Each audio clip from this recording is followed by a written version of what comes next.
Right now, many people in real estate are looking at the market and facing the toughest business decision of their lives. After pouring years into their real estate career, how do you know when it's truly time to walk away? And if you do, what comes next? This is for anyone in real estate who has asked themselves, should I pack it in?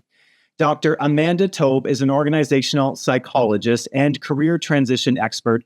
Dr. Tobe, thank you for taking the time to do this today. I've had more than one agent tell me they are considering a career change, but really struggling with that decision. So I appreciate you taking the time to talk about this.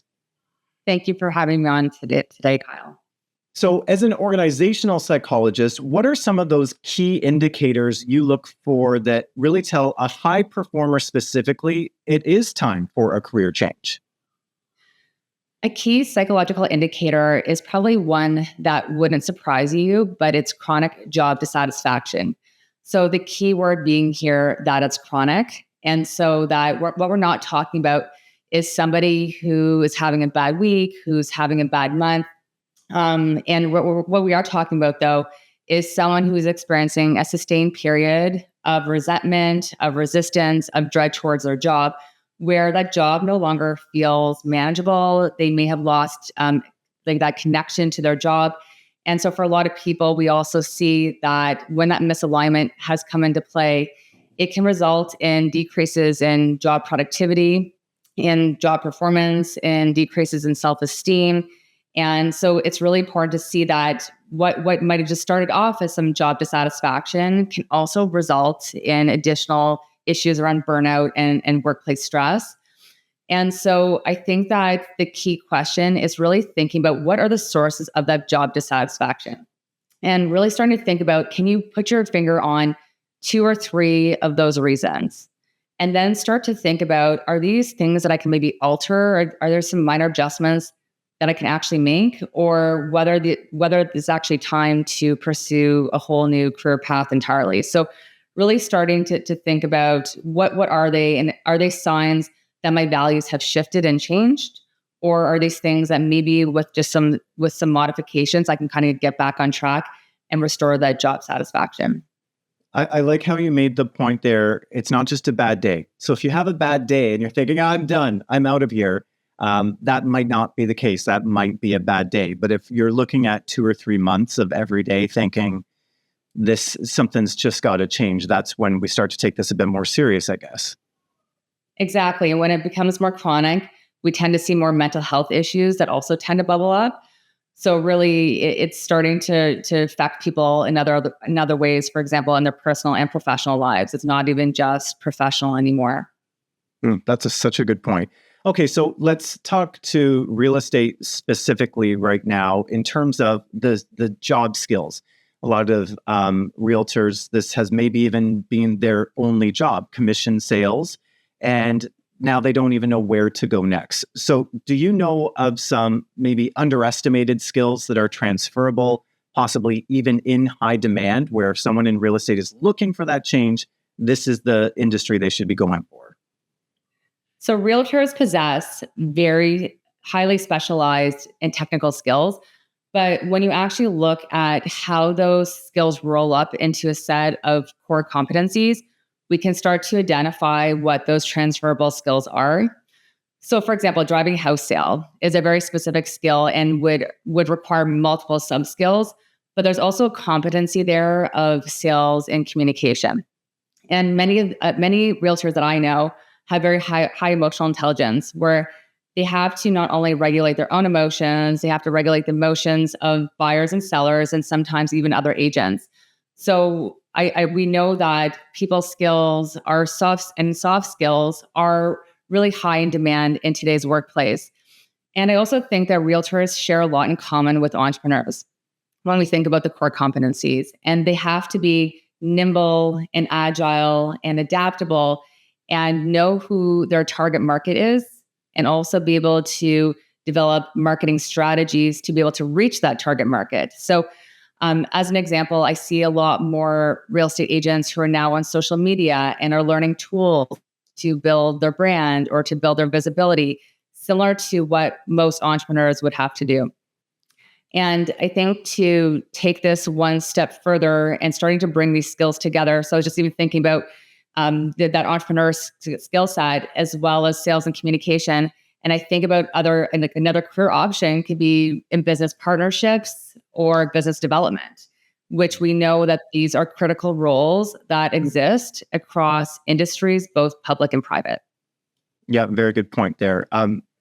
One of the issues from what I hear from realtors is that if they make this career change, they're going to be viewed as a failure because they built the website, they did all the socials, they've got the flyers, maybe they're on a bus or a billboard. And so they've really created this brand. And then all of a sudden they shut it down to start a new career. Those feelings of embarrassment or humiliation. But what is your advice to anyone who is feeling like that as they consider this? So, fear of failure is one of the most common fears that we see at our practice. And I think that it's important to recognize, am I really worried about actually failing at this thing? Or am I really worried about the fear of judgment from other people?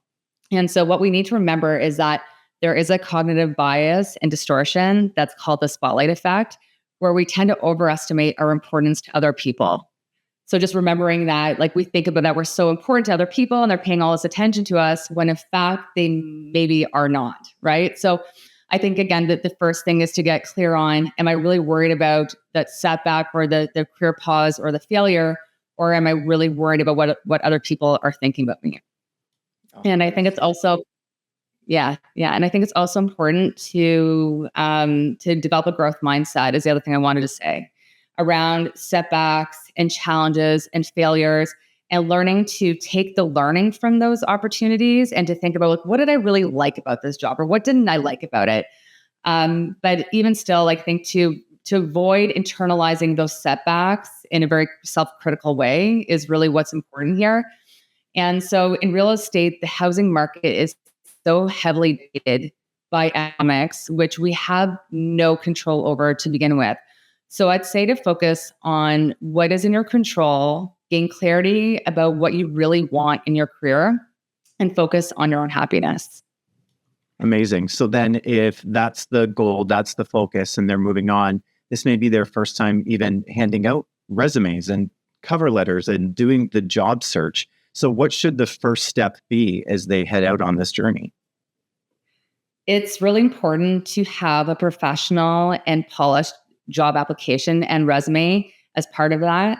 And we need to put energy into customizing those applications. It's not just about sending and firing off all these job applications, which some people kind of get into the habit of that. They'll come to me and say, well, I've sent 50 applications off in the last 3 to 6 months, but not really focusing on tailoring that job application to the job posting. So I would say that there's so many tools that are available nowadays, whether it's increasing or enhancing even on LinkedIn. So even enhancing your profile photo through using AI. There are also resume templates that are out there that are available. I think it's really important that you provide a professional looking package. And ideally, if there is another colleague, a recruiter that you know, a career coach who can provide some additional feedback to you, I would really recommend that as well. And so again, LinkedIn, as I just wanted to touch on that also, it's not usually part of the job application per se, but we know that a lot of recruiters and hiring managers will go on to LinkedIn to understand who the job applicant is and the job seeker is. And so it's really important to make sure that you have that professional looking LinkedIn and that you have, at least it's complete. It doesn't have to be fully active. You don't have to be an influencer, but at least to have that complete profile is really important. And the final thing I just wanted to comment on here, Kyle, is on networking. Probably one of the most avoided job search activities. And it's really important to get up there and meet new people because networking, we know, can really speed up the job search process exponentially. Yeah, absolutely. Okay, so then here's like the big question today. If a real estate agent is sitting down today and they just ask themselves, should I pack it in? What would you say to them?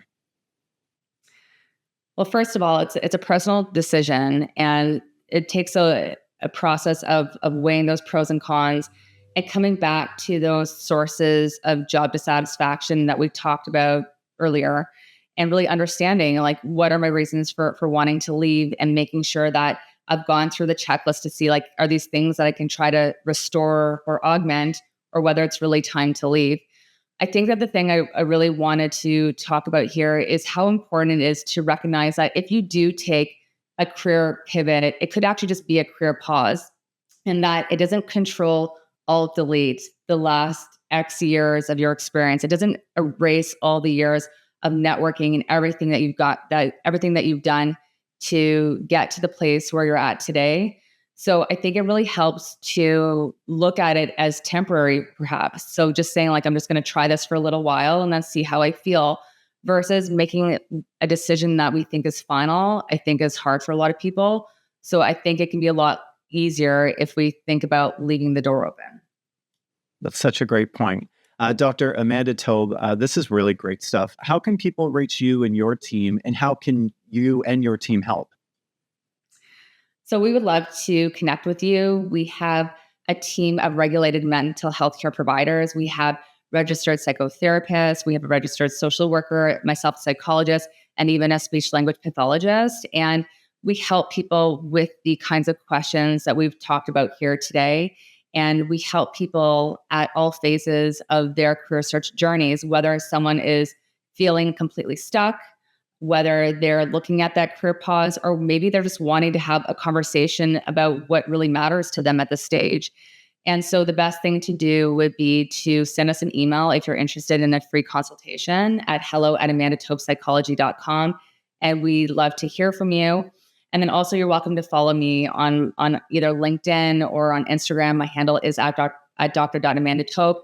If you want to learn about any podcasts or community events that we have coming up. Dr. Amanda Tobe, we really appreciate it. Thank you so much. Thanks for having me on, Kyle.